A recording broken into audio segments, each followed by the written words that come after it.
Hey, how's it going, everyone? GC Performance here. Today I have for you guys this brand new 2021 Trek Checkpoint SL5 in a size 52, weighing at 21 pounds, 11 ounces, and in kilos, it's right at 9.84 kilos. Stay tuned after the video. We're here for your body sound test on those wheels right there.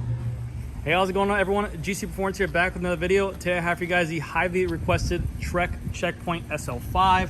This is a 2021 model. This is a size 52, weighed right in around 21 pounds, 11 ounces, and the retail on this thing is $3,200. Very hard to find these bikes. This is considered their gravel version of the bike. So what we're gonna do is we're gonna go through the whole bike, show off the specs, and let you know about the features on this thing. So starting off right with the handlebar, you got a aluminum drop-down bond trigger handlebar. Nothing crazy on here. We have the shifters, or the group set is going to be the Shimano dedicated GRX system. This is more of the gravel system. They have a built-in clutch, which I'll show you when I get down to the rear derailleur area. But just a regular hydraulic disc brake, 2x11 setup, so 11 gears in the rear, 2 gears in the front, with these big hoods, and also the reason why, if you notice on the GRX compared to Ultegra and Dura-Ace, they're a little bit wider and a little bit thicker, for the reason that they want you to have better grip and better awareness of where your hands are on the lever for gravel. So that way, you know, sometimes you might get on uneven terrain, very rocky stuff, so they want you to have something better to grip onto. Going down to the frame, it is a full carbon frame. You have the beautiful orange with the Trek logo. Also, before I go down to the wheels, this is the bond trigger stem that is also compatible with the blender setup, I believe, so you can actually add an attachment with an integrated light or a Garmin mount or whatever you want to use it for, but the stem is set up to be set up with blender right there as well. Again, I don't sell Trek, so I just figure I just show this bike because I get requested by a lot. They have a bunch of mounts on here for fenders and also rack setups and situations. You can see you have these little holes everywhere you go on the bike, so you can outfit this bike for backpacking, touring. If you do want to take it on long distance riding, it's an adventure bike. You know, it's a bike that you can literally go away with. $3,200. Figure out what you want to do, outfit it with a whole backpack setup, hydration, everything you need, and take off and go for a long ride. So very cool. I would like to see this cable internally routed on a $3,200 bike, but it is what it is. You know, they have these little zip ties mounted into the frame, which that's pretty cool. That's actually my first time seeing some of that little cutout for the carbon where the zip tie goes around. It's pretty cool looking. The bike is a through axle on here for the front wheel, and then you have your bond trigger aluminum wheels that are tubeless ready. So the rims are tubeless ready, and the tires you get on here are tubeless ready. Right now it is tubed, so the weight I gave you was with tubed as well. The tires you get on here are the GR1 team issue tires. I think it's a 700 by 40. It's a bond trigger 700 by 40C tire on here. The bike can actually take up to a 700 by 45, so if you did want to put a little bit extra meat on there, you can. And this is also a gravel ready tire. You can see the aggressive tread marks on here as well. Another thing I would like to say is that the quick release is nice, but I like to see a more flush look on here. I get it that you want efficiency, so if you are backpacking and you get a flat tire, this will be a little bit easier, but aesthetically I like to see it more flush. We have the GRX flat mount disc brakes right here, and then you have a center lock rotor. This is a 160 millimeter rotor on here as well. Going down to the frame, we have a bento mount right here, so you can add like little storage for goos and everything like that. But the paint job looks sick. This is an orange blaze paint job. The Trek logo is in a brushed chrome. You have like a gloss carbon color right there, but it does look really good. The name of the bike right there, the Checkpoint SL5. And the difference between the Checkpoint SL5 and the AL5, AL stands for aluminum, SL is going to be their carbon version. So it's a carbon 500 OCLV carbon. Again, it's $3,200. It's not their top line carbon that you get, but it is a very compliant, a little bit denser carbon that can take a bigger beating, but you're going to get all the benefits of carbon without worrying about taking damage. You have the internal cable routing right here. Let's go down to the Trek logo in that brushed chrome. You have water bottle storage here, another water bottle cage here. We have size of the bike here. The bottom bracket is not threaded. It's a BB90 Trek. You also do have on here a bash guard. You're seeing more and more of these gravel bikes come with this kind of bash guard right here. Also, you can add an extra water bottle storage if you really need to. If you're going on a long trip, you can do it here. But this is actually, excuse me, sound like one of those toys from '90. You can actually see they add this bash guard here just in case you're sucking up rocks or anything like that. Nice frame protection. Crank set on here is a GRX crank by Shimano, and it is a 46 30 tooth, so 46 tooth being in the top, 30 tooth being in the rear, It's always nice to have a 2x. You're seeing much more gravel bikes go with a 1x setup.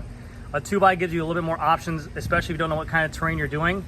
It's preference to consumer, but you're gonna have a little bit more weight with a 2x setup on there.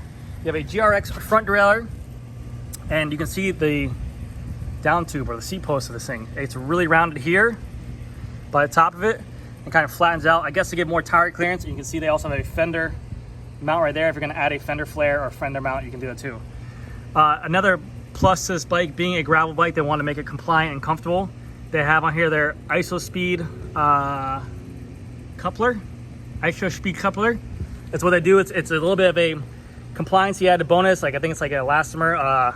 Basically just adds a little bit of movement allowed here, so that way when you are riding on the gravel roads, it's going to make it as comfortable as possible and add some more extra comfort. Chain on here is going to be a Shimano 105 chain. It's 11 speed. And on the back here we have a 11x34 cassette. We have our GRX dedicated gravel group set rear derailleur. And then with this, the reason why this is dedicated, like I said, they have a built-in clutch in here like their mountain bikes. So right now it's in the off position. You can see how easy it is to move this cage. Just a slight little push, I'm not even straining. We go ahead and turn this clutch on if we're gonna be riding in some gravel where it's gonna be a lot of chain slap. That way this thing's not bouncing around as much. It has a little bit of give. Oh, I don't wanna knock over the bike. Oh, God. Has a little bit of give, but you really have to push through to make it move. So that's what that little clutch is for. It's nice. When you do turn that clutch on, you do have to be aware the shifter is gonna actually get a little bit hard to push through because you're actually moving that derailleur through that clutch each time. So the shift quality or the shift feel might feel a bit different, but that's completely normal. You don't have to worry about it. Sliding horizontal dropouts come with this bike. This is a through axle on the rear. I guess the reason for this, they said, was to accommodate if you want to run a single speed drivetrain there. It doesn't really make any sense to me. I think a lot of people are going to be doing more multi-gear setups. But this is new to me. I've never seen this on a Specialized bike. So they have the tensioners right here for the sliding dropout. Yeah, I guess you can set up maybe a wider tire. I don't know, it gives you more range for tire width. Tires on here, the same tire in the rear, 700/40 in the rear, the GR1 team issue, and I'll have a free body sound test on this right here as well when I take it inside. This is, again, the rim is tubeless ready, the tire is tubeless ready, and then we have a GRX flat mount disc brake, and then a center lock Shimano derailleur as well. Again, you have the GRX crank arm, and it is a BB90. It is not threaded. I don't know if they're 2022 that they're going to change this, but to a threaded bottom bracket, but we'll see. You have your little chain catcher and chain guard right there, so that way your chain won't drop into your frame. And then, if anyone knows what this is for, it looks like a compartment or storage. Let me know in the comment section. That'd be pretty cool. I don't know, really. And then you can see that I actually adopted the Amanda style seat post. I hate the look of that style of that seat post, but the idea behind it is that they're able to make one full frame cut out and carbon frame. So they say that this is actually lighter. I don't even know why I did that in quotation, but this is actually going to be lighter than a separate seat post and a separate frame. So this allows us to go up and down. You adjust it right here with the Allen key, and you can raise this down or up or whatever you want to do. I hate it. It looks, to me, I don't know. It throws off the whole look of the bike. But you have a Verse Comp saddle, Bontrager saddle, small length, nice wide saddle, good cutout for blood flow. Looks great. But yes, so let me know what you guys think about this bike. This again is the 2021 Trek Checkpoint SL5. It is a carbon fiber gravel bike, retailing on $3,200. Yeah, and total weight on it was right around 21 pounds, 11 ounces. I will be doing a video where comparing this to the Diverge as well, so keep that in mind for the future. Again, thank you guys so much, and I'll see you guys in the next video. Bye. All right, guys, so we have here the 2021 Trek Checkpoint SL5. Here comes a free body sound test on this rear Bontrager wheel. Here we go.